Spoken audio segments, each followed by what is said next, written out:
Voilà, bonjour à tout le monde. Aujourd'hui, c'est le 2 juin 2023. C'est une très belle journée. On dit de canicule parce qu'il fait 32 degrés. Je dois vous dire, la canicule est personnelle. Moi, je viens par exemple des îles des Caraïbes où j'ai vécu 18 ans. Et là, il faisait facilement au-delà de 40 degrés. Et donc, ils n'appelaient pas ça canicule non plus parce que ce n'était pas si grave que ça. Donc, finalement, je me suis habitué à être tout très relatif. La vie, beaucoup de choses sont relatives. Ça dépend de chacun. Ça reste que ce qui n'est pas habitué, c'est qu'il fait chaud. Il fait vraiment très chaud à 42 degrés. Et le plus grave, c'est que quand il fait si chaud, et on a, mettons, l'air climatisé brise. L'air climatisé ne brise pas l'hiver, il brise l'été. Et donc, les techniciens sont très occupés pour réparer. Heureusement, jusqu'à présent, ici, on n'a pas eu de... Mais on l'a déjà eu il y a un mois, mais ils l'ont réparé. Et donc, ça va. Euh, de quoi on parle aujourd'hui? D'abord, avant de parler du sujet principal de la journée, regardez le marché, comment est-ce qu'il est beau. Voyez-vous la montée que le marché a fait aujourd'hui? Il est rendu à 428. Ça, c'est l'indice de bourse S&P, le S&P 500. Donc, 428. Vous savez, il avait fait 470 il y a, je pense, en 2020, en 2021, c'est ça? 2022, il avait fait 2000. À la fin de l'année 2021. À la fin de l'année 2021, il avait fait 470. 470. Après, il est tombé d'une centaine de points, puis ensuite, il remonte petit à petit. Et là, il est vraiment très beau comme il est là. Pourquoi il remonte? Ben, c'est parce que aujourd'hui, on avait le taux de chômage. Et le taux de chômage américain est encore très bas, c'est 3,7, quelque chose de comme ça, ou 3,4. Et puis finalement, il y a création d'emplois, à peu près 300 000 emplois, 300 000 et quelques nouveaux emplois. Ça fait présumer que M. Powell va augmenter les taux d'intérêt dans 2 semaines. Euh, Peut-être oui, peut-être non, parce qu'en réalité, il a déjà atteint l'objectif qu'il voulait d'être à peu près à 5. Et aussi, il faut se calmer, augmenter les taux d'intérêt, parce que tôt ou tard, ça peut faire du mal. Et donc, en principe, il y a de l'optimisme dans l'air. Naturellement, il y a de l'optimisme quand on regarde le graphique, mais pas mal de monde, ou je ne sais pas, de nouvelles, disent que ce n'est pas des nouvelles, mais des opinions d'experts qui disent qu'on s'en va vers une récession, que tout va mal, que tout ira mal, etc. En réalité, rien. Pour le moment, tout va très bien. L'économie va bien, tout va très bien. C'est vrai que tout est devenu plus cher, mais c'est justement ça de quoi on va parler dans notre vidéo aujourd'hui. On parle de la théorie de, regardez, la théorie de Prebisch Singer, ou Singer. Singer, en allemand, Singer, c'est un monsieur allemand qui est devenu britannique, et Prebisch, c'est en réalité un Argentin.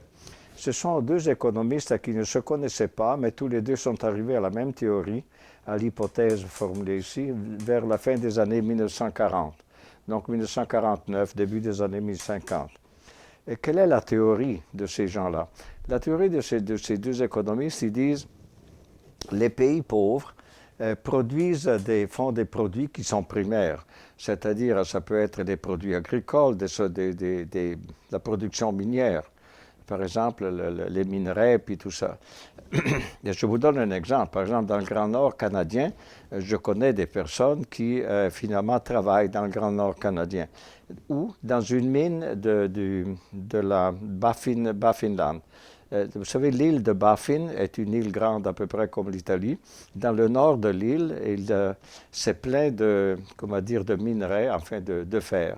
Là, il y a une société britannique, ou moitié britannique, je crois, laquelle prend les minerais, ils ne les travaillent pas. Ils sont extraits, chargés sur des grands bateaux, et les grands bateaux transportent tout ça en Grande-Bretagne pour ensuite faire de l'acier. Ça, c'est un exemple de comportement de produits primaires. Donc, il y a pas mal de produits, par exemple, de pays africains qui ont des sociétés minières qui ne sont pas, même pas du pays, et qui finalement produisent, donc extraient le produit, mais qui les travaillent ailleurs. Prenez le cas, par exemple, du Ghana. Le Ghana, parce que je connais, parce que mes étudiants à l'université, ça arrive d'avoir des Ghanéens. Et puis, le Ghana, je ne savais pas, mais le Ghana est un grand producteur de cacao.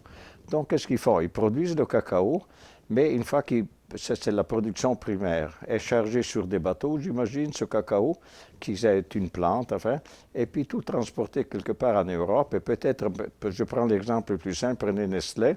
Nestlé reçoit ça, puis il fait les tablettes de chocolat. Et en faisant les tablettes de chocolat, très bien enrobées, de luxe et tout ça, ensuite il les vend. Si les Ghanéens veulent manger du chocolat, finalement, qui est le leur chocolat, mais transformé par Nestlé, il faut qu'ils payent ils payent le prix de Nestlé. Mais eux, qu'est-ce qu'ils ont reçu comme argent? Ben, ils n'ont pas reçu autant d'argent que pourrait faire, par exemple, Nestlé en faisant le produit final. Ça, c'est la théorie de ces deux messieurs-là, Prebisch et Senior. Ils disent que les pays pauvres vendent le produit primaire, c'est tout ce qu'ils ont. Et puis les nations industrialisées fabriquent des produits avancés vendus aux nations les plus pauvres. Donc, regardez, le fait que le commerce, selon la théorie toujours de ces deux messieurs, le commerce mondial perpétue la différence entre riches et pauvres. Parce que le problème est, si le pays pauvre ne fait que vendre la matière première, mais pour avoir besoin de la voiture, pour avoir besoin de tout le reste, finalement pour vivre d'une façon plus ou moins moderne, il faut importer les produits des pays qui produisent les produits. Et donc finalement, on subit en quelque sorte l'inflation de ces pays-là. On subit finalement le coût de faire la production de ces pays-là. Finalement, alors que l'économie est élastique en termes entre demande et offre pour ceux qui produisent, du côté, par exemple, des pays producteurs de matières premières, la demande n'est pas élastique. Ce n'est pas qu'en baissant le prix, mettons, du cacao, qu'ils vendent plus de cacao, du tout, du tout. Et donc, c'est plutôt rigide. Donc, finalement, l'idée, c'est que, disaient ces deux économistes, c'est que le commerce mondial, au lieu de favoriser le commerce sur la planète entière et rendre tout le monde égaux, en réalité perpétue la pauvreté dans les pauvres et la richesse dans les riches. Ça, c'est la théorie. À présent, dans la pratique, on applique ça, si vous voulez, on applique ça aussi au pétrole. Les pays producteurs, comme l'OPEP et puis les associés de l'OPEP, ils produisent le pétrole. Et une fois qu'ils reçoivent des dollars, qu'est-ce qu'ils font avec ces dollars-là? Par exemple, prenez l'Arabie saoudite, très riche en termes de pétrole et puis tout ça, très riche en dollars US, très riche pour tout l'argent qu'ils reçoivent du pétrole. Mais en réalité, est-ce que si moi je vais à Walmart acheter quelque chose, je trouve un produit fait en Arabie saoudite? Non. Donc finalement, c'est un pays, en quelque sorte, qui perpétue en quelque sorte la pauvreté. Bien qu'ils sont très riches, si vous voulez, mais la richesse n'est pas une richesse qui vient du fait que le pays profite de son argent pour produire des biens qu'ils peuvent vendre à l'étranger, un peu comme font les Chinois, par exemple. Les Chinois ont été superbes parce qu'ils se sont mis à produire eux-mêmes les produits et pas juste avoir des matières premières. La Russie regardez qu'est-ce qu'elle fait la Russie, qu'est-ce qu'elle fait? Elle exporte du pétrole, elle exporte le gaz naturel en Europe et tout ça. Mais est-ce que dans les supermarchés, on trouve un produit russe? Moi, je dirais que non, j'en ai jamais vu. Donc, des pays comme la Russie, comme l'Iran aussi, qui est un pays producteur de pétrole, mais que finalement, est-ce qu'il produit quelque chose qui va à l'étranger? Ils ont des usines et tout ça? Non. Finalement, il y a, dans la mesure dans laquelle on s'habitue à exporter des matières premières, on finit pour finalement cristalliser la pauvreté du pays. Et le vrai avantage va aux pays riches qui produisent donc les biens faits avec ces matières premières. Non seulement, mais à cause de l'inflation et à cause de tout ça qui vient des pays riches, finalement, celui qui est dans le pays pauvre et qui achète de la marchandise faite dans les pays riches, doit payer plus cher. Donc finalement, il peut, même s'il augmente le prix de sa matière première, admettons qu'il puisse le faire, je ne parle pas du cacao, mais mettons le pétrole, vous savez, dans le cas du pétrole, on a eu des crises du pétrole. On a eu, par exemple, en 1973, d'un coup, les pays exportateurs de pétrole ont dit, fini, on n'exporte plus de pétrole parce que c'est la faute de tel pays qui ont aidé, je ne sais pas, Israël à l'époque, tout ça. et c'était contre ça. Ben, après, ils se sont aperçus que s'ils n'exportaient pas de pétrole, ben, ils n'avaient pas non plus de dollars US. Et donc, finalement, ben, jamais plus ils ont fait ça. Mais ça reste que la crise de 1973, Gare, il va vous montrer le graphique, vous voyez ici. Regardez, en 1973, les pays producteurs de pétrole, donc, regardez, on fait une flambée dans les prix qui étaient énormes. Et là, il vous dit, donc, ça, c'est les prix, le prix du baril du pétrole. Là, on est à présent, voyez-vous ici, on est à peu près à 73. Ça, c'est des années 1950 à l'année 2020. 2020, oui, c'est ça. Et puis, regardez la crise du pétrole, qu'est-ce qu'elle a fait? Elle a fait augmenter, donc, le prix du pétrole, cette crise-là. Naturellement, les pays importent le pétrole plus cher, font augmenter les prix des marchandises pour absorber ça, ça crée de l'inflation. Puis finalement, le pays exportateur, ensuite, il a besoin d'une voiture, il a besoin de tout ce qui est produit en Occident, ben, il doit le payer plus cher. Donc finalement, le fait d'avoir augmenté le prix, ça n'a rien servi non plus. Ça, c'est un peu, à peu près, le titre que vous avez ici. Qui sème le vent, et ça, c'était en 1973, ce sont les pays arabes qui ont fait ça, qui sème le vent, c'est-à-dire faire augmenter le prix du pétrole, récolte la tempête, c'est-à-dire ils n'ont rien eu. On dit qu'aujourd'hui, mais ça c'est parmi les sources de référence qu'on joint à ce vidéo, finalement, on dit qu'aujourd'hui, par exemple, par rapport à il y a 10 ans, le prix du pétrole, le baril de pétrole, devrait être à peu près à 155 dollars US le baril pour avoir la même capacité d'acheter avec 155 dollars ce qu'avant on pouvait acheter avec 75 dollars ou 60 dollars. C'est-à-dire aujourd'hui, ça prend plus qu'un baril de pétrole pour acheter les choses qu'avant, ça suffisait un seul baril de pétrole. Donc, l'idée ici, finalement, ça c'est la phrase, est très belle, si vous voulez, c'est biblique, ça vient du livre du prophète Osée, et qui dit « Qui sème le vent récolte la tempête ». Dans le cas des pays arabes, c'est ça qui est arrivé. C'est arrivé aussi récemment, parce qu'à un certain moment, mettons avec la Russie, sur le pétrole, ils ont dit, bon, on produit moins de quelques millions, je ne sais pas, de barils de pétrole par jour, et de cette façon, il faut augmenter le prix. Oui, tu augmentes le prix, mais en même temps, ça crée l'inflation dans les pays qui consomment le pétrole, et puis toi, tu as besoin de la marchandise faite par ces pays-là, et donc tu le payes plus cher, et finalement, tu n'obtiens rien. La conclusion, c'est que, avec le temps, la valeur des matières premières baisse de valeur par rapport à la valeur du produit qui a été fait grâce à ces matières premières.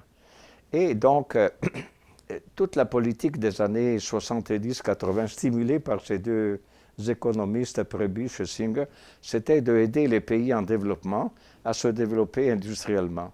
Peut-être plusieurs l'ont fait, mais d'autres ne l'ont pas fait. Ou encore, il y a une sorte de politique qui fait que c'est plus facile d'exporter du pétrole que se mettre, je ne sais pas, à produire des choses comme font les Chinois, par exemple. Vous savez, la Chine d'il y a 50 ans à peu près, c'est ça à peu près. C'était encore l'époque de M. Mao, je crois.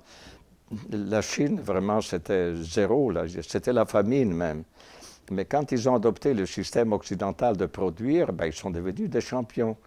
Mais les autres pays, comme justement les pays producteurs de pétrole, ils ne font pas ça et donc ils préfèrent empocher leur argent en dollars, mais naturellement, cette valeur d'achat diminue à cause du fait que les produits consommés, les produits faits par les pays producteurs riches, ces pays-là vendent leurs produits à un prix plus cher parce que la matière première est plus chère.